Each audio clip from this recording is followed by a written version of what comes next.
Hello बच्चों, तो चलिए आज हम आपके लिए बहुत ही प्यारा सा वीडियो लेकर आए हैं और आज के वीडियो में हम लोग ऑब्जेक्टिव क्वेश्चंस करेंगे। और हाँ बच्चों, हम आपको बता दें कि यह पूरा एक सीरीज चलेगा आपका ऑब्जेक्टिव क्वेश्चंस का।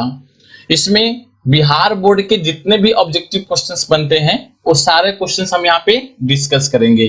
तो चलिए स्टार्ट करते हैं और आज के क्लास में हम लोग पढ़ेंगे ऑप्टिक्स पर डिपेंडेंट क्वेश्चंस। और हाँ बच्चों, यह वीडियो बहुत बड़ा नहीं होने वाला है। इसमें हम लोग स्टेप बाय स्टेप मतलब कि पूरे सेक्शन वाइज करके ऑब्जेक्टिव क्वेश्चन को सीखेंगे विथ सॉल्यूशन। तो चलिए स्टार्ट करते हैं।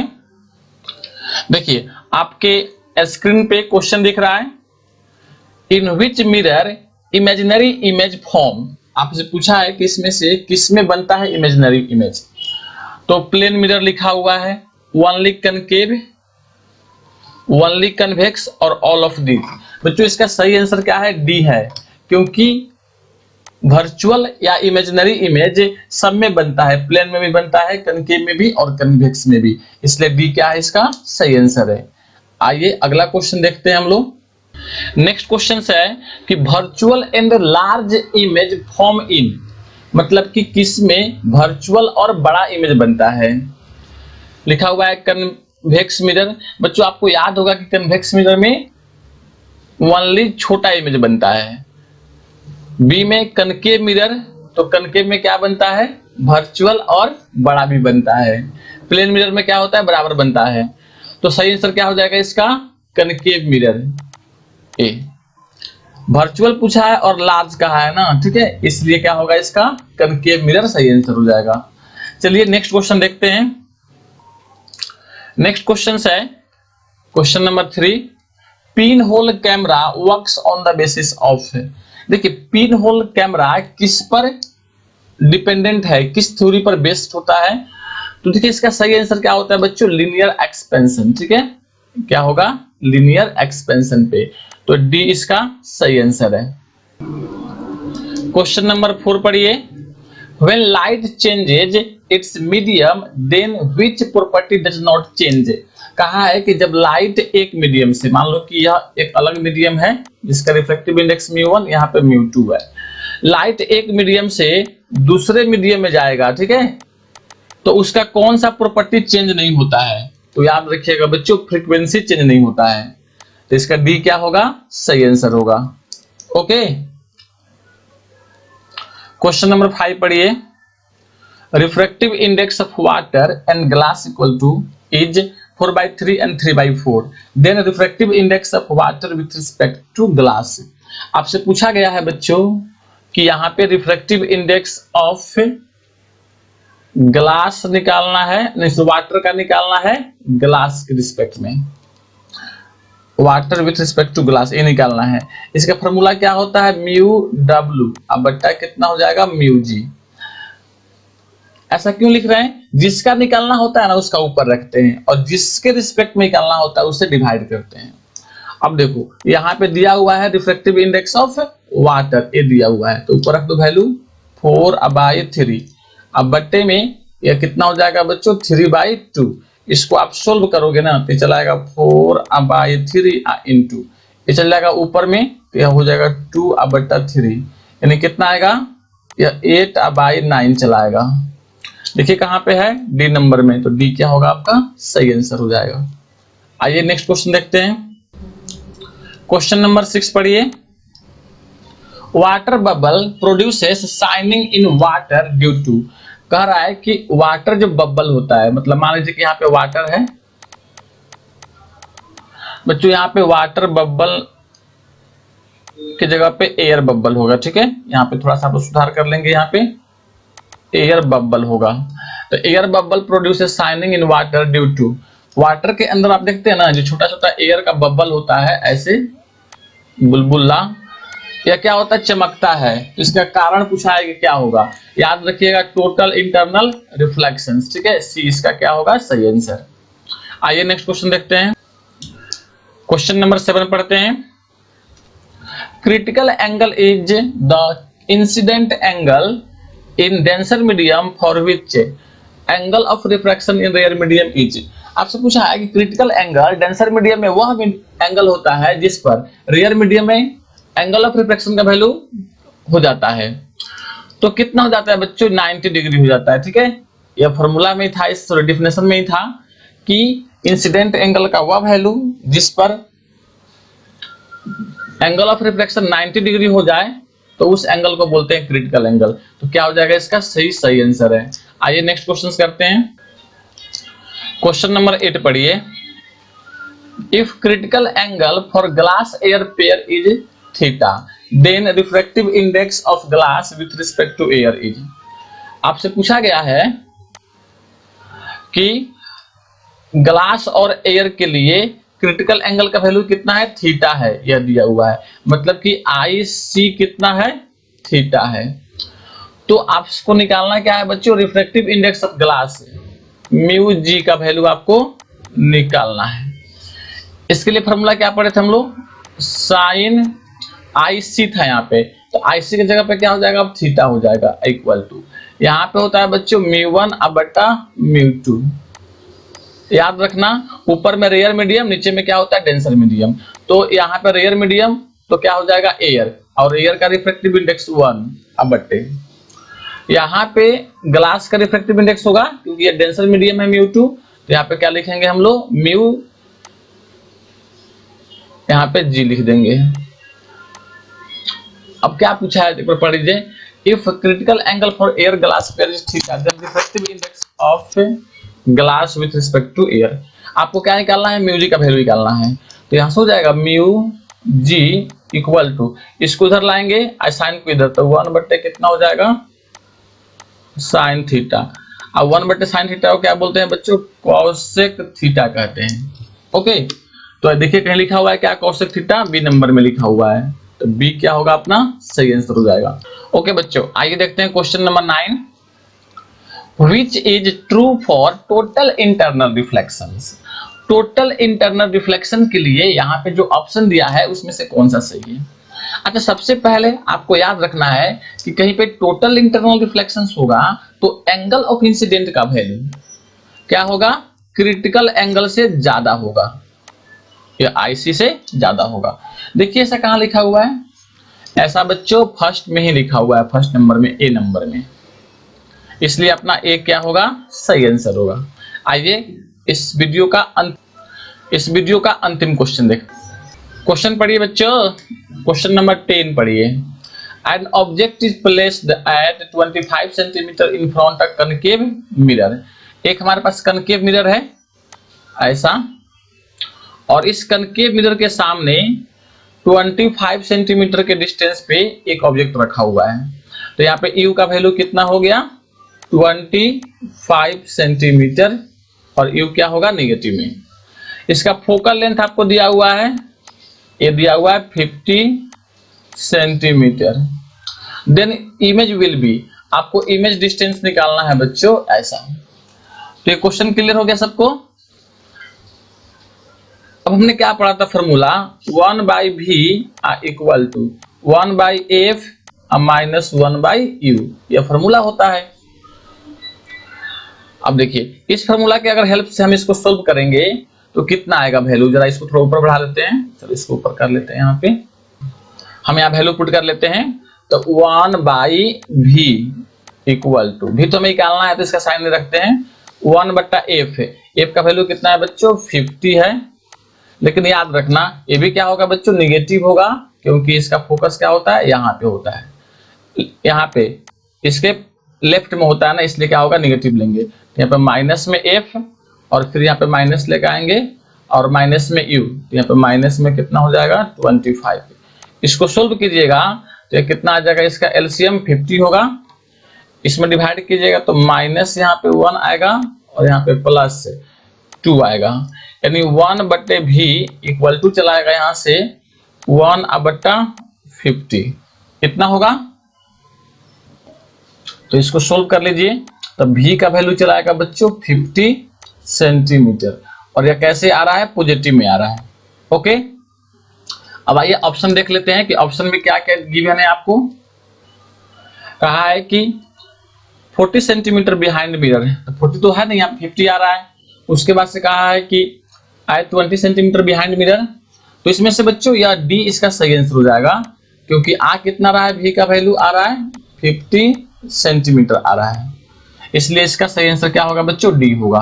ओके, फर्स्ट क्वेश्चन कह रहा है बच्चों which is equation of magnification, इसमें से मैग्निफिकेशन का इक्वेशन कौन सा दिया हुआ है। तो देखो आपको याद होगा कि मैग्निफिकेशन क्या होता है, साइज ऑफ इमेज बटा साइज ऑफ ऑब्जेक्ट होता है ना, या हाइट ऑफ इमेज बटा हाइट ऑफ ऑब्जेक्ट होता है। देखो ऐसा कहां लिखा हुआ है, ए नंबर में ही लिखा हुआ है, तो हमारा ए क्या हो जाएगा, सही आंसर हो जाएगा। आइए नेक्स्ट क्वेश्चन देखते हैं। क्वेश्चन नंबर 12 पढ़िए बच्चों, कह रहा है कि relation in real and virtual depth, real और वर्चुअल डेप्थ में क्या रिलेशन होता है। आप याद रखिएगा, यहां पे देख लीजिए, यह कोई इधर एक मीडियम है μ1, यहाँ पे μ2, अगर μ2 का वैल्यू बच्चों ग्रेटर देन है μ1, जनरली यही कंडीशन रहता है, और यहाँ पे एक ऑब्जेक्ट रखा रहता है और इसका इमेज कहाँ बनता है बच्चों, यहाँ पे आई बनता है, और यह एक ऑब्जेक्ट है। व्यूअर कहाँ से खड़ा होकर देखता है, रेयर मीडियम से, इस मीडियम में खड़ा होकर देखता है, तो लाइट इसके आंख में कुछ ऐसे जाएगा क्योंकि ऐसे जा रहा है। तो इस कंडीशंस में एच भी बट्टा एच आर इक्वल टू μ1 बट्टा कितना होता है, μ2। याद रखना, जब भी आपको कुछ दिया ना रहे ना, तो आपको ऐसा मानना है कि ऑब्जर्वर रेयर मीडियम में है और ऑब्जेक्ट कहाँ पे है, डेंसर मीडियम है, और उसके लिए बच्चों यह फॉर्मूला ट्रू है। तो देख लीजिए ऐसा कहाँ है, एच बी बट्टा एच आर इक्वल टू μ1 बट्टा μ2, फर्स्ट वाला नहीं होगा, सेकेंड वाला नहीं होगा। आइए और भी इसका ऑप्शन चेक कर लेते हैं हम लोग, तो बढ़ाते हैं इसको नीचे और इसके कुछ और ऑप्शन को हम लोग देख लेते हैं क्या क्या लिखा हुआ है। देखिए सी और डी, तो सी को चेक कीजिए, तो लगता है कि बच्चों सी इसका सही आंसर है, लगता नहीं है, सही है। ओके, आइए नेक्स्ट क्वेश्चन देखते हैं। क्वेश्चन नंबर 13 पढ़िए, condition of total internal reflection is, अच्छा यहाँ पे ऑफ एक्स्ट्रा लिखा हुआ है तो इसको हटा दीजिएगा। Condition of total internal reflections, अच्छा आपने पढ़ा था कि टोटल इंटरनल रिफ्लेक्शन के लिए क्या क्या कंडीशन था, कि एंगल ऑफ इंसिडेंट ज्यादा होगा क्रिटिकल एंगल से, पहला कंडीशन पढ़े थे ना ये वाला, और दूसरा पढ़े थे बच्चों कि लाइट डेंसर मीडियम से कहां जाना चाहिए, रेयर मीडियम में। तो ऐसा पढ़ लो कहां कहां दिया हुआ है। ए नंबर में कह रहा है कि I is greater then I सी, हमारा ए भी सही है, अभी आंसर नहीं बोलेंगे, ए हमारा सही है। Light should goes from rare medium to denser medium, कह रहा है कि लाइट जो है वो रेयर से डेंसर में जाना चाहिए, ये तो गलत हो गया ना, बी हमारा गलत हो गया। बोथ ऑफ ए बब, तो यहाँ पे है ही नहीं, सी भी हमारा क्या है, गलत है। और नॉन ऑफ दीज, तो नॉन ऑफ दीज तो हो नहीं सकता है, क्योंकि यहाँ पे इसका एक कंडीशन फ्लो कर रहा है यहाँ पे ए नंबर, तो ए को हम क्या करेंगे, यहाँ पे सही करेंगे। ओके, आइए क्वेश्चन नंबर 14 देख लेते हैं, पढ़िए क्वेश्चन नंबर 14 क्या कह रहा है। ऑप्टिकल फाइबर वर्क्स ऑन, मतलब कि ऑप्टिकल फाइबर किस पर वर्क करता है, यहाँ पर रिफ्लेक्शन लिखा है, टोटल इंटरनल रिफ्लेक्शन, डिफ्रैक्शन और नॉन ऑफ दीज। बच्चों आपको याद है कि optical fibre total internal reflection पे काम करता है, तो बी हमारा सही आंसर होगा। ओके, आइए नेक्स्ट क्वेश्चन देखते हैं। क्वेश्चन नंबर 15 पढ़िए, 15 number, internal part of optical fibre is called, optical fibre के इंटरनल पार्ट को क्या बोलते हैं, तो क्रोड बोलते हैं, ठीक है, तो इसका ए क्या होगा, सही आंसर होगा। आपको याद है कि ऐसा क्या होता है, ऑप्टिकल फाइबर होता है, इसमें दो लेयर होता है, ऐसे ऐसे ऊपर में, तो इसका जो अंदर वाला भाग होता है ना, उसी को बोलते हैं हम लोग क्रोड है। ओके, तो चलिए अगला क्वेश्चन देखते हैं। क्वेश्चन नंबर 16 पढ़िए, reflective index of core is dash dash to the reflective index of cladding. याद रखना है कि कोर का रिफ्लेक्टिव इंडेक्स से क्या होता है, क्लैडिंग के रिफ्लेक्टिव इंडेक्स से ज्यादा होता है। देखो अंदर का जो पार्ट है ना, ये वाला, अंदर वाला को बोलते हैं कोर, और ये बाहर वाला को क्या बोलते हैं हम लोग, क्लैडिंग कहते हैं बाहर वाला को। और अंदर वाला का रिफ्लेक्टिव इंडेक्स को μ2 बोलते हैं, बाहर वाला को μ1 कहते हैं। और यहाँ पे μ2 क्या होता है बच्चों, ग्रेटर देन μ1 होता है, याद रखना है। इसमें क्या हो जाएगा, ए नंबर हमारा सही आंसर हो जाएगा। आइए नेक्स्ट क्वेश्चन देखते हैं। क्वेश्चन नंबर 17 पढ़िए, करा है कि Snell law is valid for, Snell law किसके लिए वैलिड है? एक में लिखा है व्हाइट लाइट, सेकंड में लिखा है बच्चों मोनोक्रोमेटिक लाइट, थर्ड में लिखा है बोथ ऑफ एबव और नॉन ऑफ दीज। याद रखना है स्नेल्स जो लॉ है यह वैलिड किसके लिए है? मोनोक्रोमेटिक लाइट के लिए। किसी एक कलर के लाइट के लिए क्या है? यह वैलिड है, इसलिए बी क्या है अपना सही आंसर। आइए नेक्स्ट क्वेश्चन देखते हैं। क्वेश्चन नंबर 18 क्या कह रहा है, पढ़िए। Snell law is true is, लिखा है कि स्नेल लॉ ट्रू किसके लिए है? और यहाँ पे देखो ऑप्शन दिया हुआ है साइन आई बटे साइन आर। तो यह जो ऑप्शन आपको चेक करना है ना, यहाँ पे एक डायग्राम दिया हुआ है और इस डायग्राम को देख करके आपको चेक करना है ऑप्शन, ठीक है। यहाँ पे एक मीडियम है जिसका रिफ्रैक्टिव इंडेक्स μ1 है और यहाँ पे μ2, और लाइट μ1 से कहाँ जा रहा है? μ2। अच्छा देखो इसमें बताया नहीं है लेकिन आपको ऐसे समझना है कि लाइट जो है ना यहाँ पे डाल दीजिएगा नॉर्मल, तो यह तो कुछ लाइट क्या है ना ऐसा इस मीडियम से जा रहा है तो यहाँ पे तो I बनेगा, ये आपको मालूम है, और यहाँ पे क्या बनेगा बच्चों? R बनेगा। तो हमने आपको बताया था कि इसके लिए क्या लिखते हैं ऐसे, साइन I अब बट्टा साइन R इक्वल टू जिस मीडियम में लाइट जाता है उसका रिफ्रैक्टिव इंडेक्स ऊपर लिखते हैं, तो यहाँ पे कितना हो जाएगा? μ2 अब बट्टा μ1, क्योंकि इस वाला मीडियम में जा रहा है ना तो μ2 अब बट्टा μ1 हो जाएगा। कहाँ लिखा है ऐसा देख लो, ऐसा लिखा है बच्चों फर्स्ट नंबर में लिखा होगा ना यहाँ पे, तो फर्स्ट क्या होगा आपका? ए नंबर सही आंसर हो जाएगा। ओके आइए नेक्स्ट क्वेश्चन देखते हैं। क्वेश्चन नंबर 19 पढ़िए। 19 radius of curvature of plane mirror, plane mirror का रेडियस ऑफ कर्वेचर कितना होता है? तो मेरे प्यारे बच्चों प्लेन मिरर का रेडियस ऑफ कर्वेचर कितना हो जाएगा? इनफिनाइट हो जाएगा। फोकल लेंथ पूछेगा तो भी कितना हो जाएगा? इनफिनाइट होगा। फोकस पूछेगा तो वो भी कहाँ पे होगा? इनफिनाइट पे होगा। ओके तो ये सारे आपको क्वेश्चंस याद रखना है। तो कहाँ पे लिखा हुआ है इनफिनाइट? ए नंबर पे, तो ए अपना सही आंसर है। आइए अगला क्वेश्चन देखते हैं। ओके बच्चों, और यह क्वेश्चन इस वीडियो का अंतिम क्वेश्चन है। आपसे पूछा गया है कि when reflective index increases then speed of light, करा है कि जब किसी मीडियम का रिफ्लेक्टिव इंडेक्स इंक्रीज करता है तो लाइट का स्पीड क्या होगा? इंक्रीज करेगा या डिक्रीज करेगा? तो बच्चों याद रखना इसके लिए क्या हो जाएगा? डिक्रीज करेगा। ओके तो इसका ए क्या हो जाएगा? सही आंसर। ऐसे याद कर लेना है कि म्यू का जो फॉर्मूला होता है ना वह C/V होता है, तो यहाँ से V इनवर्सली प्रोपोर्शनल टू क्या हो जाएगा? म्यू हो जाएगा। ऐसे म्यू बढ़ेगा तो स्पीड घटने लगेगा, और म्यू बढ़ने का मतलब है कि रिफ्रैक्टिव इंडेक्स बढ़ना। ओके मिरर फार्मूला इज, आपसे पूछा गया है कि मिरर फार्मूला इसमें से कौन सा है? अच्छा आप सभी ने पढ़ा था कि 1/f equal to 1/v plus 1/u होता है मिरर फार्मूला।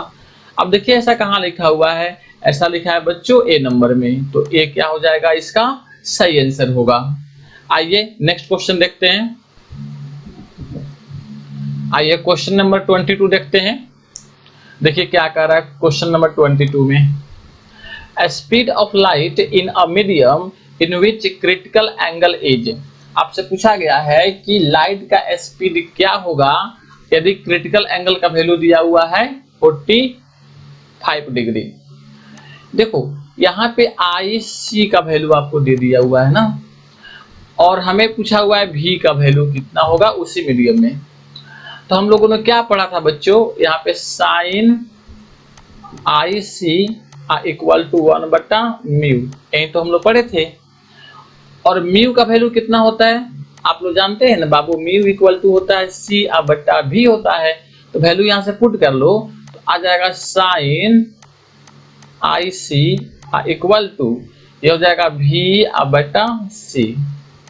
अब V का वैल्यू यहाँ से निकालोगे ना तो चला आएगा C इंटू साइन IC। अब वैल्यू पुट कर देते हैं सबका, देखिए यहाँ रखते हैं वैल्यू, तो हो जाएगा V इक्वल टू यहाँ पे C होगा, सॉरी यहाँ पे C है, तो C से मल्टीप्लाई करेंगे तो C का वैल्यू आपको याद है ना? C equal to 3 into 10⁸ metre पर सेकेंड होता है। तो यहाँ पे लिखेंगे बच्चों 3 इंटू 10⁸ इंटू साइन C, तो साइन सी का वैल्यू यहाँ पे लिखिएगा साइन, और सी का वैल्यू आई सी का वैल्यू कितना है दिया हुआ है 45, तो यहाँ पे रखेंगे 45। अब बट्टा में कितना हो जाएगा, बस इतना हो जाएगा, इसका वैल्यू पुट कर दीजिए, बट्टा में कुछ नहीं होगा, यहाँ पे कुछ नहीं तो 1 है, तो ये हो जाएगा 3 इंटू 10⁻8 इंटू साइन 45 का वैल्यू 1/√2। अब इसको आप सोल्व करेंगे ना, तो ये चला आएगा 3√2 इंटू 10⁸। देखिए ऐसा कहाँ है, जहां पे ऐसा होगा वहीं इसका आंसर होगा, और यह वैल्यू दिया है बच्चों ए नंबर में, तो ए क्या हो जाएगा अपना सही आंसर हो जाएगा। आइए नेक्स्ट क्वेश्चन करते हैं। क्वेश्चन नंबर 23 पढ़िए। कह रहा है कि speed of light in a medium is इतना, किसी मीडियम में स्पीड ऑफ लाइट दिया है, मतलब कि लाइट का स्पीड दिया हुआ है, then the refractive index of that medium, उससे मीडियम का रिफ्रैक्टिव इंडेक्स कितना होगा, ये आपसे पूछा गया है। तो मेरे प्यारे बच्चों आप सब जानते हैं एक फार्मूला होता है ऐसे म्यू इक्वल टू सी बटे भी होता है। रिफ्रैक्टिव इंडेक्स आपको निकालना है, सी का वैल्यू आपको मालूम है और भी का वैल्यू आपको दिया हुआ है। यहाँ से सी का वैल्यू आपको मालूम है 3 × 10⁸। यह speed of light in vacuum होता है, मतलब कि लाइट का स्पीड कहाँ पे वैक्यूम में होता है। ओके, तो वैल्यू रख लेंगे यहाँ पे, और भी का वैल्यू कितना दिया है यहाँ से 2.5 × 10⁸। यह कट जाएगा इससे और ये चल जाएगा, तो यहाँ पे जाएगा 30 अब बट्टा कितना 25। इसको सोल्व कीजिएगा ना तो 6/5 चलाएगा। देखिए ऐसा कहाँ लिखा हुआ है, ए नंबर में लिखा है ना 6/5, तो हमारा ए सही आंसर होगा। आइए नेक्स्ट क्वेश्चन देखते हैं हम लोग। आइए क्वेश्चन नंबर 24 देख लेते हैं। कहा हुआ है आपसे कि magnification of plane mirror, plane mirror का मैग्निफिकेशन कितना होगा। तो बच्चों आपको याद है कि प्लेन मिरर में हाइट ऑफ इमेज बराबर होता है हाइट ऑफ ऑब्जेक्ट, इसलिए मैग्निफिकेशन कितना होता है HI/H होता है, और दोनों बराबर आएगा तो वैल्यू कितना आ जाएगा बच्चों 1 होगा, इसलिए इसका सही आंसर क्या हो जाएगा सी नंबर हो जाएगा। आइए नेक्स्ट क्वेश्चंस करते हैं।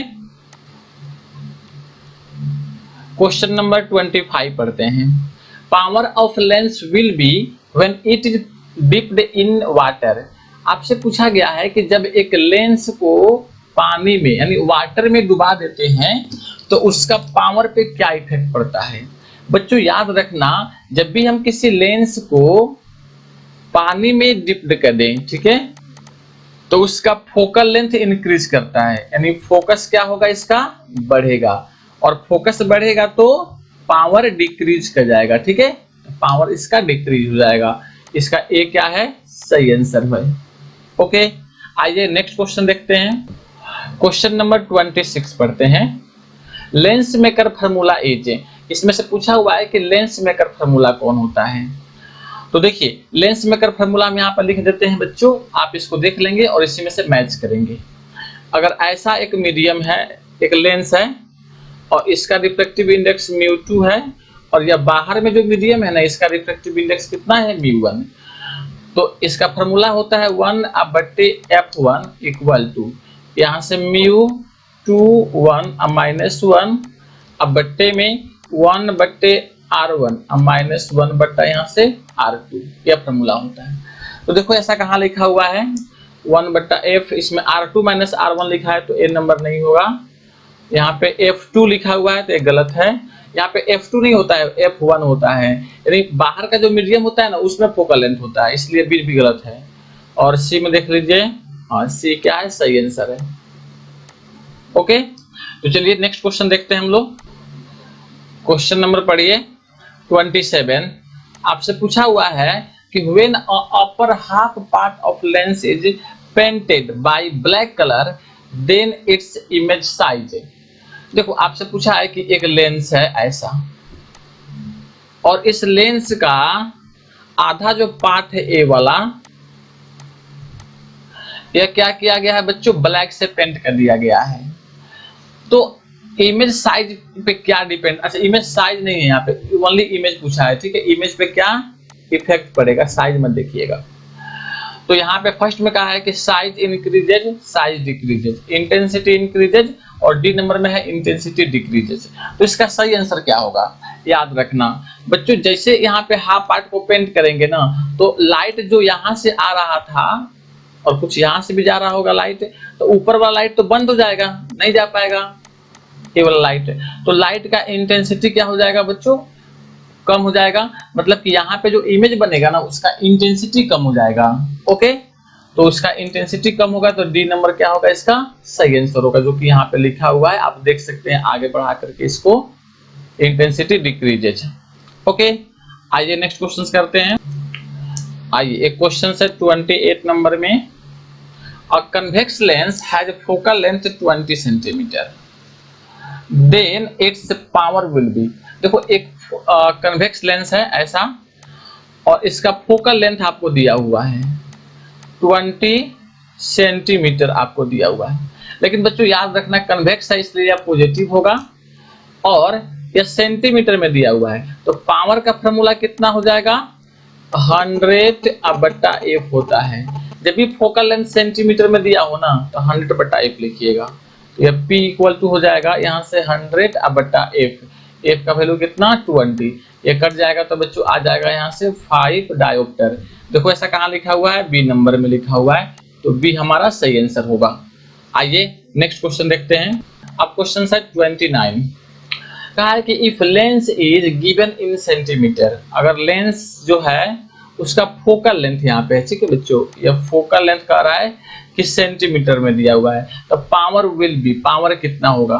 तो आपको बता चुके हैं कि जब भी लेंस का फोकल लेंथ सेंटीमीटर में दिया हो, तो उसका पावर का फॉर्मूला क्या हो जाएगा 100/f होता है। ओके, यहाँ पे f किस में है सेंटीमीटर में। अगर यह मीटर में होता ना बच्चों, तो यहाँ पे f इक्वल टू 1/f लिखते हैं, p इक्वल टू 1/f, और यहाँ पे f क्या होता है मीटर में होता है। तो इसका सही आंसर क्या हो जाएगा b हो जाएगा। चलिए नेक्स्ट क्वेश्चन देखते हैं। तो आइए अब करते हैं क्वेश्चन नंबर 30, और यह क्वेश्चन इस वीडियो का लास्ट क्वेश्चन है। तो चलिए देखते हैं इस क्वेश्चन को। कर रहा है कि अ convex lens having radius of curvature 20 centimetre. देखो एक कन्वेक्स लेंस आपसे कहा है, और कहा नहीं है बच्चों कि इसका रेडियस ऑफ कर्वेचर इक्वल है कि नहीं है। तो यहाँ पे कुछ दिया नहीं है, तो हम देखते हैं कि यह इक्वल ही होगा। R1 बराबर कितना होगा R2, और इसको R मान लेंगे, और ये कितना दिया हुआ है से 20 सेंटीमीटर। और आपको याद है कि R1 का वैल्यू क्या होता है बच्चों, इसमें R1 इधर होता है तो पॉजिटिव होता है, और R2 का वैल्यू निगेटिव होता है। ओके, मतलब कि यह वैल्यू प्लस में 20 सेंटीमीटर होगा, और यह वैल्यू माइनस में 20 सेंटीमीटर होगा। और जिस मीडियम से यह बना हुआ है ना, उसका रिफ्रैक्टिव इंडेक्स आपको दिया हुआ है 1.5, इसका रिफ्रैक्टिव इंडेक्स है, यानी म्यू का वैल्यू आपको गिवन है बच्चों। आपसे पूछा गया है कि इसका फोकल लेंथ कितना होगा।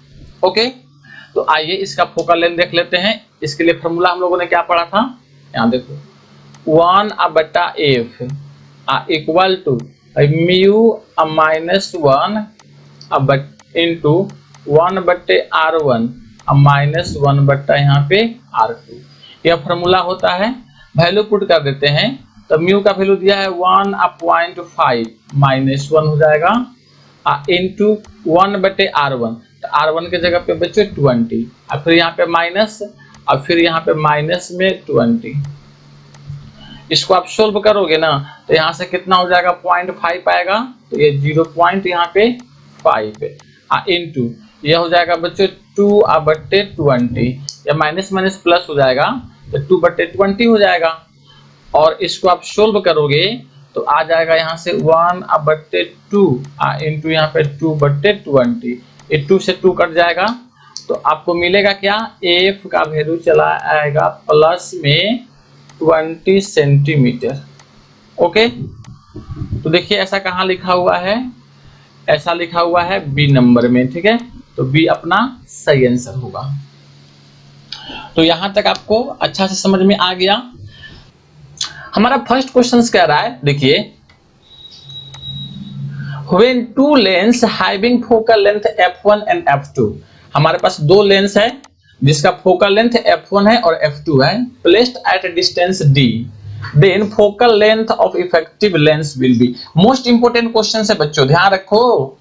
आपसे कहा है कि दो लेंस है ऐसे, तो अगर इसका फोकल लेंथ हमको मालूम हो, इसका मान लो कि फोकल लेंथ f1 और इसका कितना है f2 है, और दोनों के बीच का डिस्टेंस दिया हुआ है बच्चों, ये डिस्टेंस कितना है d, तो इससे जो इफेक्टिव लेंस बनेगा ना, अगर दोनों को कंबाइंड करेंगे तो एक लेंस बनेगा, और इस लेंस का फोकल लेंथ आपको याद रखना है, ठीक है।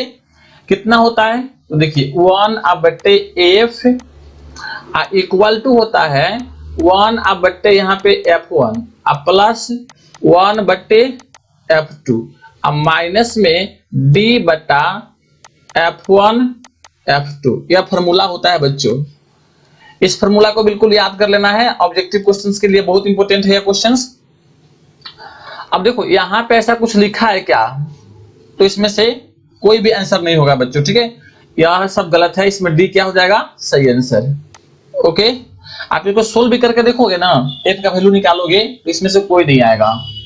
ओके, आइए नेक्स्ट क्वेश्चंस करते हैं। सेकंड नंबर क्वेश्चंस पढ़िए, आपके सामने लिखा हुआ है a plano convex lens having refractive index 1.5 and radius of curvature of surface equal to 20 cm, then focal length will be। देखो कितना प्यारा सा क्वेश्चन है, करा है कि प्लेनो कन्वेक्स, तो ऐसा होता है प्लेनो कन्वेक्स, और इसका इस वाला का रेडियस ऑफ कर्वेचर दिया हुआ है r का वैल्यू, यानी r1 आपको दे दिया हुआ है 20 सेंटीमीटर, और ये प्लस में होगा बच्चों क्योंकि r1 इस साइड होता है राइट साइड में, जिससे बना हुआ है उसका रिफ्रैक्टिव इंडेक्स दिया हुआ है 1.5। तो आपसे फोकल लेंथ पूछा गया है ना, फोकल लेंथ पूछा गया है, तो मेरे प्यारे बच्चों देखो इसका फॉर्मूला होता है 1/f इक्वल टू यहां से म्यू माइनस 1 इंटू 1/r1 अब माइनस 1/r2, यह फॉर्मूला होता है। अच्छा, आपके माइंड में क्वेश्चन आएगा कि सर R1 का तो वैल्यू दिया हुआ है लेकिन R2 कितना है, तो मेरे प्यारे बच्चों यह स्ट्रेट है बिल्कुल, तो यहाँ से R2 का वैल्यू कितना हो जाएगा इनफिनाइट हो जाएगा। अब वैल्यू पुट कर लीजिए, तो यहाँ से 1/f इक्वल टू हो जाएगा म्यू का वैल्यू 1.5 है अब माइनस 1 यहाँ पे इंटू 1/r1, r1 के जगह पे हो जाएगा ये 20।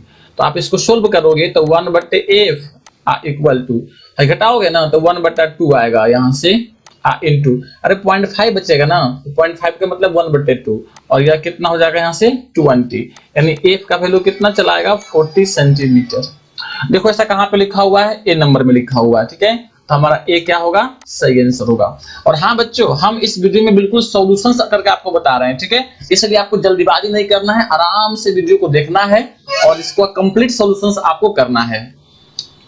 चलिए अगला क्वेश्चन देखते हैं, क्वेश्चन नंबर 3 देखते हैं, पढ़िए क्वेश्चन नंबर 3 क्या कह रहा है, air bubble in water works as. देखिए वाटर के अंदर, यहाँ पे मान लो कि वाटर है ऐसे, और इसके अंदर क्या है बच्चों एयर बबल है, ठीक है ऐसा। तो आपसे पूछा हुआ है कि यह किस तरह से बिहेव करेगा। तो मेरे प्यारे बच्चों देखो, सबसे पहले याद रखना है कि यहाँ पे जब एयर बबल होगा ना तो दिखता कैसे है, यह दिखेगा तो ऐसे कन्वेक्स की तरह दिखेगा, बिल्कुल गोला होगा तभी तो कन्वेक्स बनेगा ना ऐसे, ये साइड, और अंदर का इसका मीडियम, इसमें क्या है एयर है, एयर क्योंकि यह एयर बबल है, अब बाहर में क्या है बच्चों वाटर है। तो जब अंदर का मीडियम का रिफ्रैक्टिव इंडेक्स कम हो बाहर के मीडियम से, तो इसका नेचर क्या हो जाता है अपोजिट हो जाता है। फिर से सुन लो, अंदर वाले यानी एयर का रिफ्रैक्टिव इंडेक्स बाहर वाले मीडियम के रिफ्रैक्टिव इंडेक्स से कम हो जाए तो इसका नेचर क्या हो जाएगा बदल जाएगा। तो जैसा दिखता है वैसे होगा नहीं, दिख रहा है कन्वेक्स लेकिन होगा क्या बच्चों कनकेव हो जाएगा यह। ओके, और कनकेव का मतलब डाइवर्जिंग, कनकेव मतलब डाइवर्जिंग, तो बी क्या हो जाएगा आपका सही आंसर हो जाएगा। ओके, इसका उल्टा भी सुन सकते हो। आइए नेक्स्ट क्वेश्चन करते हैं, क्वेश्चन नंबर 4 पढ़िए, कह रहा है कि लेंस फार्मूला इज। अब आपसे पूछा हुआ है कि लेंस फार्मूला क्या होता है, तो मेरे प्यारे बच्चे सबको याद है lens formula 1/f = 1/v - 1/u। देखो ऐसा कहाँ लिखा हुआ है, ऐसा लिखा है बी नंबर में, तो बी क्या होगा अपना सही आंसर हो जाएगा। बहुत ही प्यारा क्वेश्चन है, ये तो आप सभी को याद होगा। चलिए नेक्स्ट क्वेश्चन करते हैं। आइए क्वेश्चन नंबर 5 देखते हैं। Magnification formula of lens, lens का मैग्निफिकेशन फार्मूला कितना होगा? तो मेरे प्यारे बच्चों आप सभी को याद है लेंस का मैग्निफिकेशन फार्मूला m = v/बटा कितना u होता है। अब देखो ऐसा कहाँ लिखा हुआ है, ऐसा लगता है कहीं नहीं लिखा हुआ है, या v/u लिखा है तो -u लिखा है, तो ये होगा नहीं, इसलिए इसका b क्या होगा सही आंसर होगा। आइए नेक्स्ट क्वेश्चन करते हैं। क्वेश्चन नंबर 6 पढ़िए, आपके स्क्रीन पे दिख रहा है।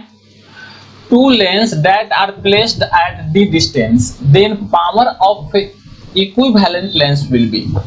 मेरे प्यारे बच्चों आपसे कहा है कि दो लेंस है आपके पास और इस दोनों का पावर कुछ ना कुछ तो होगा, तो इसको मान लेते हैं P1 है और इसका कितना है P2 है, और दोनों डी डिस्टेंस पे रखा हुआ है ऐसे।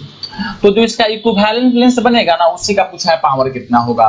तो मेरे प्यारे बच्चों ऐसे याद रखना, ठीक है। देखो क्या होता है फॉर्मूला, यहाँ पे लिख देते हैं P फॉर इक्विवेलेंट लेंस का पावर, तो यह होता है P1 अब प्लस यहाँ से P2 अब माइनस में यहाँ पे D P1 P2, ऐसा होता है फॉर्मूला।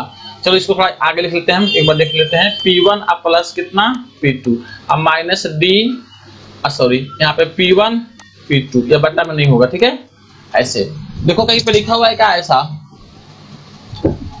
ऐसा कहीं लिखा हुआ है का पहला वाला में भी, तो पहला वाला गलत है बच्चों, दूसरा वाला भी यहाँ पे D है लेकिन P1 P2 क्या है नीचे है, तो ये भी गलत हो जाएगा और यह भी गलत हो जाएगा, और D क्या होगा इसका सही आंसर। ओके चलिए नेक्स्ट क्वेश्चन करते हैं। आइए क्वेश्चन नंबर देखते हैं 7। Two lenses placed in contact having power P1 and P2, then power of equivalent lens will be। आपसे पूछा गया है कि हमारे पास दो लेंस है और दोनों को कैसे रखा गया है बच्चों, कंटेक्ट में रखा गया है। अब डिस्टेंस पे नहीं रखा गया है, सट्टा करके रखा गया है, पास पास है, बिल्कुल सट्टा हुआ है, देखो ऐसे। तो पूछा हुआ है कि इसका पावर आपको P1 दे दिया है, इसका कितना P2, तो इक्विवेलेंट लेंस का पावर कितना होगा। फटाफट आंसर याद कर लो, PE = P1 प्लस कितना P2, दोनों को जोड़ देंगे तो निकल जाएगा। अब जोड़ने का मतलब ये नहीं होता है कि विदाउट साइन, ठीक है, साइन के साथ में आपको हिट करना है, ठीक है। तो हम तो फॉर्मूला लिखेंगे तो प्लस में लिखेंगे, इसलिए अपना सही आंसर क्या हो जाएगा बाबू, ए नंबर हो जाएगा, ठीक है।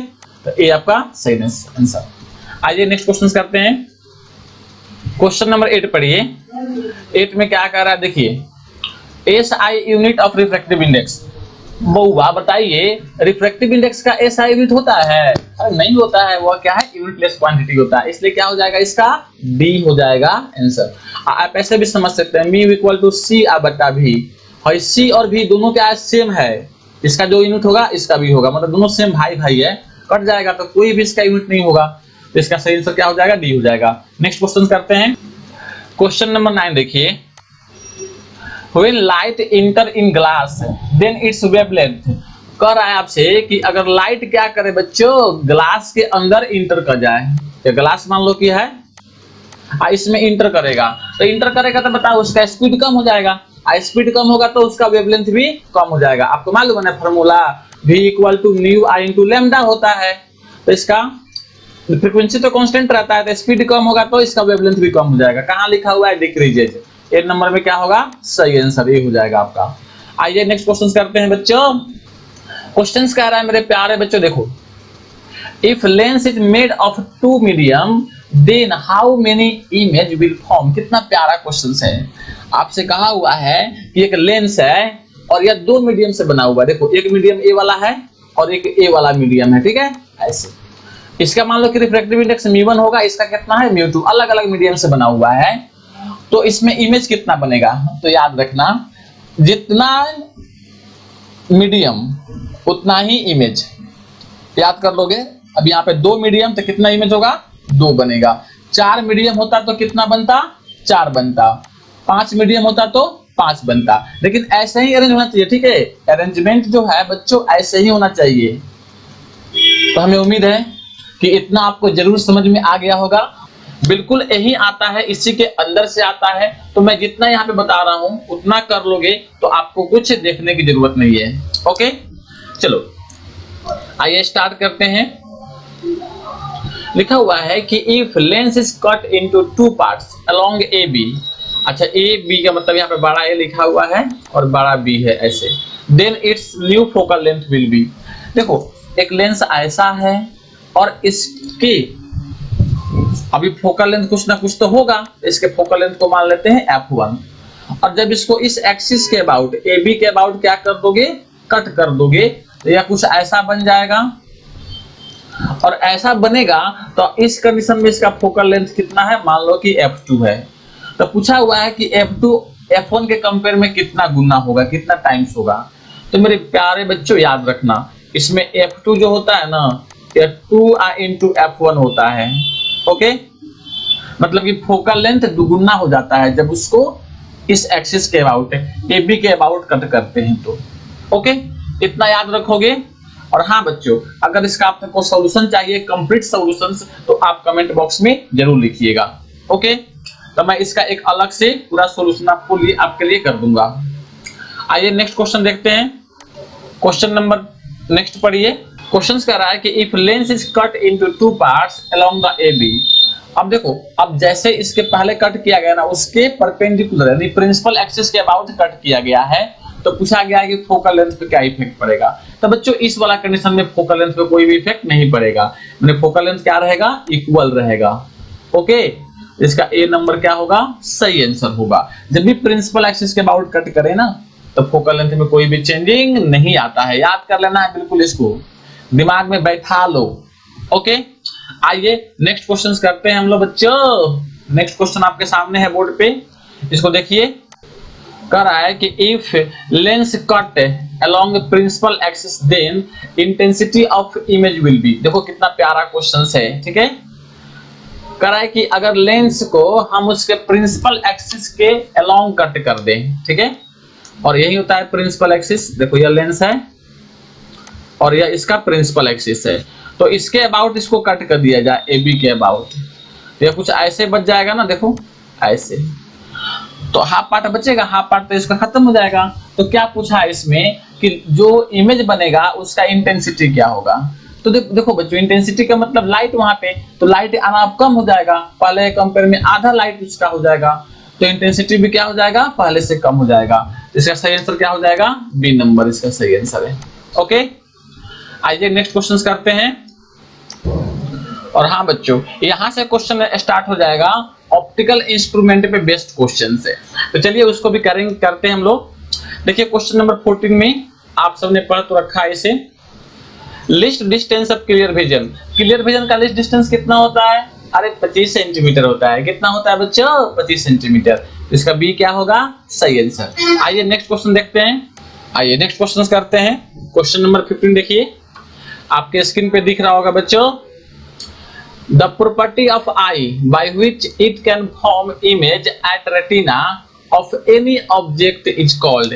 कह रहा है कि आंख की वह कौन सी प्रॉपर्टी है जिसके कारण वह किसी भी डिस्टेंस पर रखे हुए ऑब्जेक्ट को करेक्ट इमेज हमेशा रेटिना पर बनाता है। तो बच्चे इसको क्या बोलते हैं, एकोमोडेशन पावर बोलते हैं, ठीक है। हिंदी में से कहते हैं समंजन क्षमता। तो ये क्या होगा, इसका सही आंसर होगा। ओके, आइए नेक्स्ट क्वेश्चन नंबर देखते हैं 16 में कह रहा है कि magnification power of simple microscope है। अच्छा, आप सबने पढ़ा है सिंपल माइक्रोस्कोप, तो सिंपल माइक्रोस्कोप का मैग्निफिकेशन कितना होता है, हमें उम्मीद है कि आप सबको याद होगा, ठीक है। तो बच्चों इसका सही आंसर क्या हो जाएगा, बी नंबर, ठीक है। कितना हो जाएगा, M equal to 1 plus D बटे एफ है, यही होता है इसका मैग्निफिकेशन। और जहां पे डी क्या होता है, 25 centimetre, list count of list vision of clear होता है। तो आइए नेक्स्ट क्वेश्चन करते हैं। आइए क्वेश्चन नंबर देखते हैं 17। Image formed by simple microscope. आपसे पूछा है कि सिंपल माइक्रोस्कोप के द्वारा जो इमेज बनता है वह कैसा होता है। तो मेरे प्यारे बच्चों याद रखना, वर्चुअल होता है और इरेक्ट होता है। तो कहां पे लिखा हुआ है ऐसा, virtual and erect simple microscope में यही होता है। तो बी क्या होगा, इसका सही आंसर होगा। आइए नेक्स्ट क्वेश्चन देखते हैं। क्वेश्चन नंबर 18 पढ़िए। When length of microscope increases then magnification power will. आपसे पूछा है कि जब सिंपल माइक्रोस्कोप नहीं, यहाँ पे कंपाउंड माइक्रोस्कोप की बात कर रहा है, ठीक है, क्योंकि उसी में लेंथ निकालते हैं। तो कंपाउंड माइक्रोस्कोप में जब लेंथ को बढ़ाते हैं तो उसका मैग्निफिकेशन क्या होगा, एक बार सोच के बताओ। तो इसका सही आंसर क्या होगा बच्चों, इंक्रीजेज, ठीक है, या इंक्रीज करता है। तो ये इसका सही आंसर है। आइए नेक्स्ट क्वेश्चन करते हैं।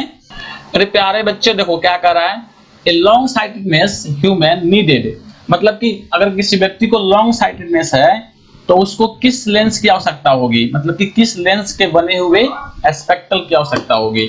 तो मेरे प्यारे बच्चों आप सबको याद होगा कि लॉन्ग साइटेडनेस में किसका यूज करते हैं, कन्वेक्स लेंस का यूज करते हैं। तो ए क्या होगा सही आंसर, अगर नहीं आता तो याद कर लीजिए कन्वेक्स लेंस। मिनिमम डेविएशन इन प्रिज्म, प्रिज्म के अंदर जो मिनिमम डेविएशन होता है वो कितना होता है, तो del equal to mu minus 1 into A, यह होता है बच्चों मिनिमम डेविएशन का वैल्यू। बी इसका क्या होगा सही आंसर होगा। Angle of deviation is more for which colour, आपसे पूछा गया है कि किस कलर के लिए यानी किस रंग के लिए एंगल ऑफ डेविएशन का वैल्यू ज्यादा होता है, हिंदी में इसको बोलते हैं विचलन कोण। तो बच्चों याद रखना एंगल ऑफ डेविएशन सबसे ज्यादा किसका होता है, वायलेट का होता है, ठीक है। तो इसका डी क्या होगा सही आंसर होगा। आपने पढ़ा होगा ना ऐसा प्रिज्म होता है, देखिए थोड़ा सा मैं हेल्प कर देता हूं, और यहां से एक लाइट ऐसे जाती है तो ये 7 कलर में ऐसे क्लासिफाई हो जाती है। मान लो कि नीचे सबसे क्या होता है वायलेट, ऊपर क्या होता है रेड, और यह इसका डायरेक्शन था, तो इसी एंगल को बोलते हैं हम लोग एंगल ऑफ डेविएशन। तो देखो यहाँ पे मतलब कि वायलेट जो कलर है उसके लिए क्या है एंगल का वैल्यू ज्यादा है, वायलेट कलर का जो रे है वो ज्यादा डेविएट की है और रेड का सबसे कम डेविएशन हुआ है, तो इसलिए सबसे ज्यादा पूछा है ना, तो क्या हो जाएगा आपका डी आंसर सही हो जाएगा। आइए नेक्स्ट क्वेश्चन करते हैं। क्वेश्चन नंबर पढ़िए और 22, इसमें कह रहा है आपसे कि angle of deviation is less for which colour, विचलन कोण का वैल्यू सबसे कम किसके लिए होता है। तो बच्चों सबसे कम किसके लिए होगा, लाल रंग के लिए, मतलब कि रेड के लिए। तो इसका क्या हो जाएगा सही आंसर ए हो जाएगा। ओके चलिए अगला क्वेश्चन करते हैं।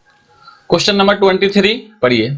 Dispersive power of prism is, यानी प्रिज्म का वर्ण विक्षेपण क्षमता कितना होता है। तो बच्चों याद रखना प्रिज्म का जो वर्ण विक्षेपण क्षमता होता है डिस्पर्सिव पावर होता है वह ऐसे del V minus del R बट्टा डेल वाई। देखो डेल वी का मतलब होता है angle of deviation for violet colour, angle of deviation for red colour, और डेल वाई का मतलब angle of deviation for yellow colour, या इसी को मीन कलर भी बोलते हैं। देखो ऐसा कहां लिखा हुआ है, ऐसा लिखा हुआ है बच्चों ए नंबर में, ठीक है। तो हमारा ए क्या हो जाएगा सही आंसर हो जाएगा। आइए नेक्स्ट क्वेश्चन करते हैं। देखिए क्या कह रहा है, more scattering is for which colour, यानी किस कलर के लिए स्कैटरिंग सबसे ज्यादा होता है। देखो बच्चों स्कैटरिंग क्या होता है ना, यह इनवर्सली प्रोपोर्शनल टू वेवलेंथ होता है, मतलब कि वेवलेंथ का वैल्यू बढ़ेगा तो स्कैटरिंग क्या होता है कम होता है। तो देखो सबसे ज्यादा वेवलेंथ किसका होता है रेड का, सबसे कम किसका होगा वायलेट का। तो जिसका वेवलेंथ सबसे कम उसके लिए स्कैटरिंग सबसे ज्यादा, तो वायलेट का वेवलेंथ सबसे कम होता है इसके लिए स्कैटरिंग क्या हो जाएगा सबसे ज्यादा हो जाएगा। ओके इसका सी क्या होगा सही आंसर होगा। आइए नेक्स्ट क्वेश्चन करते हैं। क्वेश्चन नंबर 25 पढ़िए। SI unit of dispersive power, देखो डिस्पर्सिव पावर का एसआई यूनिट क्या होगा, हिंदी में लिखा हुआ है वर्ण विक्षेपण क्षमता का एसआई मात्रक। ओके तो बच्चों याद रखना यह एक यूनिट लेस क्वांटिटी है, क्या है यूनिट लेस क्वांटिटी है, इसलिए इसका आंसर क्या होगा सी होगा। आइए नेक्स्ट क्वेश्चन करते हैं। क्वेश्चन नंबर 26 पढ़िए। इसमें कहा हुआ है कि rainbow is example of, rainbow किसका एग्जांपल है, इंद्रधनुष बोलते हैं इसको हिंदी में। तो बच्चों याद रखना रेनबो कैसे बनता है, तो रेनबो के बनने के लिए क्या होना चाहिए रिफ्रैक्शन होना चाहिए। देखिए यहाँ पर रिफ्लेक्शन लिखा गया है बच्चों, रिफ्रैक्शन है, रिफ्रैक्शन, डिस्पर्शन और इंटरनल रिफ्लेक्शन, तीनों अगर होगा तभी रेनबो का फॉर्मेशन होगा। इसका डी क्या हो जाएगा सही आंसर होगा। क्वेश्चन नंबर पढ़िए 27। How many times TIR occurs in primary rainbow, आपसे पूछा हुआ है कि जो प्राइमरी रेनबो बनता है यानी प्राथमिक इंद्रधनुष बनता है उसमें टोटल इंटरनल रिफ्लेक्शंस कितने बार होता है? तो बच्चों याद रखना एक बार होता है। कितने बार? एक बार। प्राइमरी में कहेगा तो एक बार, सेकेंडरी में कहेगा तो 2 बार होगा। ओके, इसमें तो 1 टाइम्स कहेगा तो हो जाएगा आंसर, बी इसका सही आंसर है। आइए नेक्स्ट क्वेश्चन करते हैं। आइए नेक्स्ट क्वेश्चन है 28 number. How many times TIR, देखो TIR का मतलब होता है टोटल इंटरनल रिफ्लेक्शंस और इसको हिंदी में कहते हैं पूर्ण आंतरिक परावर्तन। ओके, तो ये कितने बार होता है सेकेंडरी रेनबो के फॉर्मेशंस के लिए? तो बच्चों ये 2 बार होता है, 2 टाइम्स, ठीक है, इसलिए क्या हो जाएगा आपका ए सही आंसर है। क्वेश्चन नंबर 29 पढ़िए। When wavelength increases, then refractive index, पूछा है कि अगर वेवलेंथ का वैल्यू बढ़ता है तो रिफ्रैक्टिव इंडेक्स क्या होगा, घटेगा कि बढ़ेगा? तो बच्चों याद रखना, ठीक है, ये इनवर्सली प्रोपोर्शनल होता है। Refractive index inversely proportional to wavelength होता है, ऐसे याद कर लेना। वेवलेंथ का वैल्यू बढ़ेगा तो रिफ्रैक्टिव इंडेक्स घटेगा। क्या लिखा हुआ है यहाँ पे? डिक्रीज करने वाला कहाँ पे है बच्चों? या बी नंबर, तो बी क्या हो जाएगा आपका सही आंसर। आइए नेक्स्ट क्वेश्चन देखते हैं। और हाँ बच्चों, क्वेश्चन नंबर 30 इस वीडियो का अंतिम क्वेश्चन होगा। क्वेश्चन नंबर 30 पढ़िए। Critical angle is maximum for which colour, कहा गया है कि जो क्रांतिक कोण होता है वह किस रंग के लिए महत्तम होता है? सबसे पहले तो आप याद कर लोगे कि जिस कलर का वेवलेंथ ज्यादा होगा उसका क्रिटिकल एंगल का वैल्यू भी ज्यादा होगा। तो बताओ इस बेसिस पे इसका आंसर क्या होना चाहिए? ए नंबर, क्योंकि रेड कलर का वेवलेंथ क्या होता है? सबसे ज्यादा होता है और सबसे कम किसका होता है बच्चों? वायलेट का होता है, ठीक है। तो अगर आपसे अभी पूछा जाता कि किस कलर के लिए क्रिटिकल एंगल सबसे मिनिमम होगा तो हम क्या बताएंगे बच्चों? वायलेट के लिए। अब मैक्सिमम किसके लिए होगा? रेड के लिए होगा। तो इसका सही आंसर हो जाएगा ए। और हमें उम्मीद है कि आपको इतना जरूर समझ में आ गया होगा। Critical angle is minimum for which colour, आपसे पूछा गया है कि किस कलर के लिए क्रिटिकल एंगल का वैल्यू मिनिमम होता है। तो बच्चों हमने आपको बताया था कि जिसका वेवलेंथ ज्यादा होगा उसका क्रिटिकल एंगल भी ज्यादा होगा और जिस कलर का वेवलेंथ कम होगा उसका क्रिटिकल एंगल भी कम होता है। तो आपको याद है इसमें पूछा है कि मिनिमम के लिए बात कर रहा है। तो देखिए चारों में मिनिमम किसका होता है? वायलेट का होता है ना वेवलेंथ। तो इसके लिए क्या होगा? क्रिटिकल एंगल भी छोटा होगा। तो डी अपना क्या हो जाएगा? आंसर हो जाएगा। चलिए नेक्स्ट क्वेश्चंस करते हैं। आइए क्वेश्चन नंबर 32 करते हैं। पूछा है कि minimum wavelength is of which colour, यानी सबसे कम तरंग दैर्घ्य किस कलर का, किस रंग का होता है? और यहाँ पे आपको ऑप्शन दिया हुआ है। तो ये तो बहुत ही प्यारा सा क्वेश्चन है, आप सभी को याद हो गया होगा कि रेड का वेवलेंथ सबसे ज्यादा होता है और वायलेट का वेवलेंथ सबसे कम होता है। तो मिनिमम पूछा है ना, तो क्या हो जाएगा हमारा? बैगनी यानी वायलेट हो जाएगा और बी आपका सही आंसर है। आइए नेक्स्ट क्वेश्चन करते हैं। क्वेश्चन नंबर 33 पढ़िए। मेरे प्यारे बच्चों, कह रहा है कि intensity of scattered light is I and wavelength is related as, मतलब कि प्रकीर्णन में जो प्रकाश की तीव्रता होती है और प्रकाश का तरंग दैर्घ्य दोनों में कौन सा संबंध होता है? तो हमने आपको बताया था कि अगर स्कैटर्ड लाइट को हम आई से इंडिकेट करेंगे तो यह क्या होता है बच्चों? Direct inversely proportional to lambda के पावर 4, यानी आई जो होगा वह डायरेक्टली प्रोपोर्शनल लिखे ना तो लैम्डा के पावर -4 हो जाएगा। और लैम्डा क्या होता है? वेवलेंथ होता है यानी तरंग दैर्घ्य होता है। तो देखिए ऐसा कहां लिखा हुआ है? ऐसा लिखा हुआ है सी नंबर में, ठीक है। सी हमारा क्या होगा? सही आंसर होगा। आइए नेक्स्ट क्वेश्चन करते हैं। एक क्वेश्चन नंबर पढ़िए 34। Colour of sky is blue is due to, मतलब कि आकाश का जो कलर होता है वह नीला होता है, ऐसा क्यों? क्या इसका कॉज है? और यहाँ पे 4 आपको ऑप्शन दिया हुआ है, रिफ्रैक्शन, रिफ्लेक्शन, स्कैटरिंग और टोटल इंटरनल रिफ्लेक्शंस। तो मेरे प्यारे बच्चों इसके लिए क्या होगा? सही आंसर सी होगा, क्योंकि प्रकाश के प्रकीर्णन के कारण यानी लाइट के स्कैटरिंग के कारण क्या होता है? ऐसा होता है। आइए नेक्स्ट क्वेश्चन देखते हैं। क्वेश्चन नंबर 35 पढ़िए। Danger colour is taken as red because its scattering is, आपसे कहा है कि जो खतरे की संकेत होता है उसको लाल कलर से रखा जाता है। तो इसका कारण क्या है बच्चों? सबसे पहले आप याद करें कि जो रेड कलर होता है ना उसका वेवलेंथ क्या होता है? सबसे ज्यादा होता है, और वेवलेंथ ज्यादा तो उसका स्कैटरिंग क्या होगा? सबसे कम होगा। समझ रहे हैं ना? स्कैटरिंग क्या होगा? मिनिमम हो जाएगा। तो स्कैटरिंग सबसे मिनिमम होता है। तो पूछा हुआ है यहाँ पे मोर देन और कलर, यहाँ पे पूछा हुआ है कि इसका स्कैटरिंग पे क्या इफेक्ट पड़ता है। तो स्कैटरिंग इसका सबसे कम से कम होगा। तो मोर देन और कलर ये गलत हो जाएगा, less than all colours, B इसका क्या होगा? सही आंसर होगा। ओके, क्वेश्चन नंबर 36 पढ़िए। Final image in astronomical telescope is, कह रहा है कि एस्ट्रोनॉमिकल टेलीस्कोप में जो फाइनल इमेज बनता है वह कैसा होता है, ये पूछा गया है। बच्चों एस्ट्रोनॉमिकल टेलीस्कोप में जो फाइनल इमेज बनता है वह कैसे होता है? मेन ऑब्जेक्ट के कंपेयर में उल्टा होता है। तो चलिए देख लेते हैं इसको। आइए इसका ऑप्शन देख लेते हैं। ऑप्शन में क्या दिया हुआ है एक बार पढ़ लीजिए। ऑप्शन नंबर में ए में लिखा हुआ real and inverted, real and inverted. तो याद रखिए रियल तो बनता नहीं है, ऐसा बनता है वर्चुअल बनता है। तो एक ऑप्शन हमारा गलत हो जाएगा, ये सही नहीं है। आइए नेक्स्ट देखते हैं ऑप्शंस। देखिए इसमें बच्चों ये जो ऑप्शन आपको दिख रहा है वर्चुअल एंड इन्वर्टेड, ये वाला ये क्या है आपका? सही आंसर है। ओके, और ये मोस्ट वीवीआई क्वेश्चंस भी है बच्चों कि टेलीस्कोप में जो फाइनल इमेज होता है वो वर्चुअल बनता है और इन्वर्टेड बनता है। ओके, चलिए नेक्स्ट क्वेश्चंस करते हैं हम लोग। ओके बच्चों देखिए नेक्स्ट क्वेश्चंस कर रहा है मैग्निफिकेशन ऑफ टेलीस्कोप इज, मतलब कि दूरदर्शी का आवर्धन कितना होता है। तो मेरे प्यारे बच्चों इसको याद करोगे कि यह FO बट्टा FE होता है। कहां लिखा हुआ है ऐसा? FO बट्टा FE, एम का वैल्यू FO बट्टा कितना FE। तो क्या हो जाएगा यहाँ पे? बी नंबर सही आंसर हो जाएगा। आइए नेक्स्ट क्वेश्चन देखते हैं।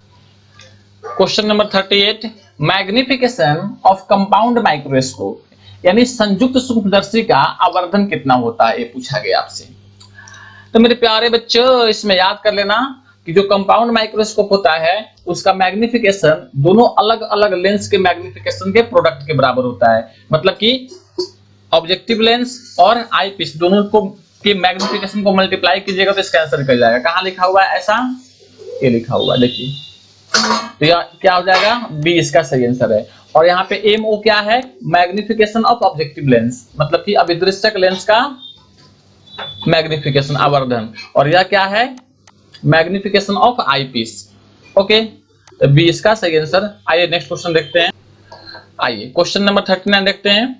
When final image is formed at least distance so clear vision यहाँ पे है बच्चों, और यहाँ पे ऑफ लिखा हुआ है, ठीक है, of clear vision by compound microscope then magnification will be. आपसे पूछा गया है कि जब कंपाउंड माइक्रोस्कोप में अंतिम जो इमेज है ना या प्रतिबिंब है वो कहाँ पे बनता है? List distance of clear vision, मतलब कि स्पष्ट दृष्टि की न्यूनतम दूरी पर बनता है। तो इसके लिए मैग्निफिकेशन का फॉर्मूला कितना होगा बच्चों? इसके लिए मैग्निफिकेशन का फॉर्मूला होता है m इक्वल टू, यहाँ पे देखो कंपाउंड का है ना, तो ये होता है VO बट्टा यहाँ से UO इनटू 1 प्लस D बट्टा FE, यह फॉर्मूला होता है, लेकिन माइनस में होता है। तो यहाँ ए जो लिखा होगा जिस ऑप्शन में वही क्या होगा? सही आंसर होगा। आइए ऑप्शन बी देख लेते हैं हम लोग। यहाँ पे देखिए ऑप्शन आपके सामने दिख रहा है, तो इसमें क्या हो जाएगा बच्चों? माइनस में कहाँ लिखा हुआ है? ऐसा कुछ लिखा हुआ है क्या? यहाँ पे लिखा हुआ है C नंबर में, ठीक है। तो यह क्या है? अपना सही आंसर है। आइए नेक्स्ट क्वेश्चन करते हैं। ओके, तो आइए हम क्वेश्चन नंबर 40 देखेंगे। कह रहा है कि length of compound microscope is when final image is formed at infinite. आपसे कहा गया है कि एक कंपाउंड माइक्रोस्कोप में जब फाइनल इमेज इन्फिनाइट पर बने तो उसका लेंथ कितना होना चाहिए। बच्चों याद रखना इसके लिए फॉर्मूला होता है L equal to VO plus यहाँ पे FE, यह फॉर्मूला हो जाएगा। मेन फॉर्मूला ए होता है L equal to VO plus यहाँ से UV, लेकिन UE VE के बराबर हो जाता है कब? जब फाइनल इमेज इन्फिनाइट पे बनता है। इसलिए हमारा ए वाला सही आंसर होगा, ये वाला सही अब नहीं होगा, ठीक है। देख लीजिए कहाँ पे ऐसा है VO बट्टा FE, ये लिखा हुआ ना यहाँ पे, तो ए नंबर क्या होगा अपना सही आंसर हो जाएगा। बिल्कुल क्वेश्चन को समझ करके आंसर देना है, ठीक है, अदरवाइज आंसर गलती होने की संभावना यहाँ पे ज्यादा है। आइए नेक्स्ट क्वेश्चन करते हैं। आइए अब इस वीडियो का हम अंतिम क्वेश्चन करेंगे, और क्वेश्चन कह रहा है कि लेंथ ऑफ टेलीस्कोप पे यानी दूरदर्शी की लंबाई कितनी होती है। तो बच्चों याद रखना, लेंथ ऑफ टेलीस्कोप कितना होता है, F O plus F E, जहां पे एफ ओ क्या है, length of objective focal length of objective lens, और एफ ई है focal length of eyepiece, यानी अभिदृश्य की फोकस दूरी और नेत्रिका की फोकस दूरी, दोनों को ऐड करते हैं तो क्या निकल जाता है, इसका लेंथ निकल जाता है। और हाँ बच्चों, यहाँ पे हम इस वीडियो का स्टॉप कर रहे हैं, और रे ऑप्टिक्स का टोटल क्वेश्चन जो इंपॉर्टेंट है वो हमने यहाँ पे कंप्लीट कर लिया, और इसके बाद हम लोग वेव ऑप्टिक्स के क्वेश्चन को करेंगे नेक्स्ट वीडियो में। और यह वीडियो आपको कैसा लगता है प्लीज आप कमेंट करके बताइएगा, और साथ ही साथ अगर आप चैनल पे नए हैं तो चैनल को सब्सक्राइब कर लीजिए, वीडियो को लाइक कीजिए और अपने दोस्तों में से शेयर कीजिए। फिर मिलते हैं अगले वीडियो में। जय हिंद, जय भारत।